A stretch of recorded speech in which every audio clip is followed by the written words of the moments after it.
tidak mengenakan ini dialami oleh Nabi, ini disebut dengan amul huzn, atau dalam bahasa kita adalah tahun duka cita. Tahun duka cita, amul huzn, tahun duka cita. Nah, Allah hadiahkan Isra wal Mi'raj ini sebagai penghapus semua penderitaan yang Rasul Shallallahu Alaihi Wasallam alami. Nah, terjadinya peristiwa Isra wal Mi'raj, Bapak Ibu sekalian dan adik-adikku, Isra wal Mi'raj ini kemudian Allah sebut di dalam Al-Quran yang tadi sudah dibacakan oleh qori kita. Ini saya berharap kita konsentrasi di sini karena di sini titik puncak hikmahnya. Allah Subhanahu wa Ta'ala menyebut kisah Isra wal Mi'raj dengan menyebut salah satu surah di dalam Al-Quran yang dinamakan Isra, Al-Isra, karena di dalamnya bercerita tentang peristiwa Isra wal Mi'raj.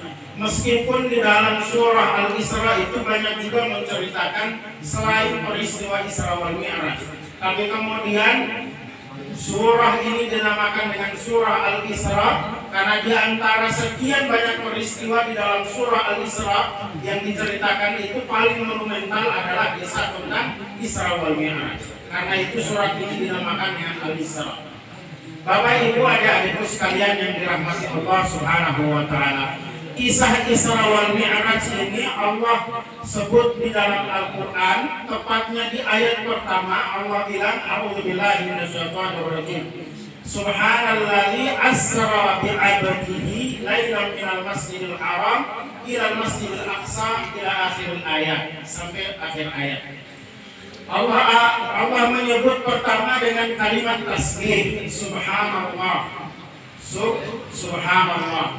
Allah ingin mengatakan bahwa peristiwa Isra wal Mi'raj itu peristiwa yang sulit diterima akal. Meskipun secara akademis saya yakin pasti bisa terungkap. Karena tidak ada satu fenomena alam yang Allah hamparkan di bumi ini yang tidak bisa dicerna akal. Semuanya akan dicerna akal.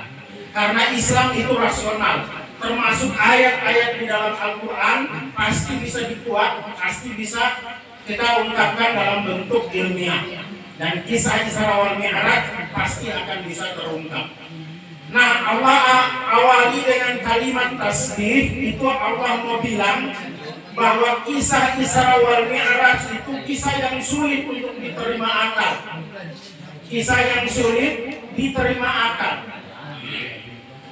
Tapi kisah yang sulit diterima akal ini akan kita sulit untuk mencerna. Karena itu Allah mengikuti rasionalitas kita, Allah mengikuti jalan pikiran kita dengan mengawali ayat pertama kata subhanallah, maha suci Allah.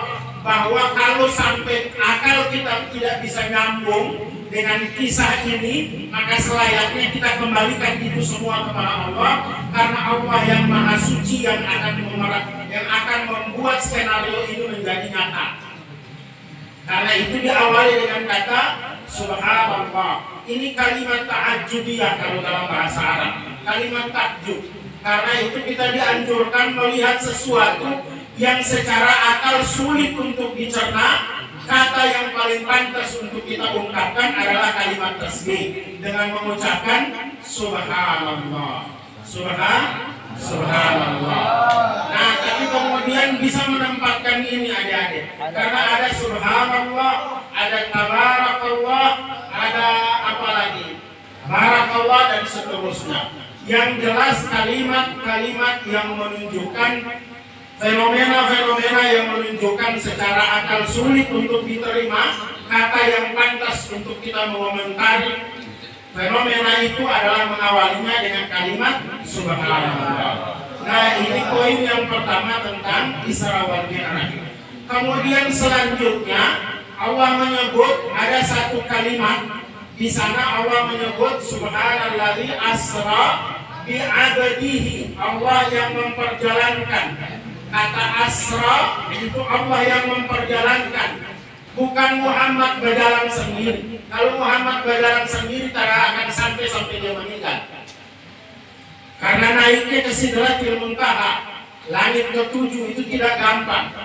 Pesawat dengan tinggi tertentu itu tidak bisa mencapai yang paling tinggi dari itu karena akan kebakar. Tapi Nabi kemudian menembus langit ketujuh. Nah, ini yang memperjalankan Allah. Karena itu secara rasional sederhana, kita tidak usah memikirkan jauh-jauh. Kalau ini Allah yang memperjalankan, pasti sampai. Tidak mungkin tidak sampai, karena Dia yang Maha Kuasa yang memperjalankan.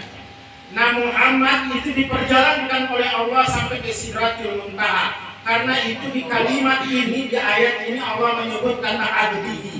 Adik-adikku sekalian yang dirahmati Allah, kata abdun itu dalam bahasa Arab mewakili dua dimensi. Yang pertama, abdun dalam bentuk fisik, jasad. Yang kedua, abdun dalam bentuk roh. Karena itu di tubuh kita ini kandungannya ada dua dimensi.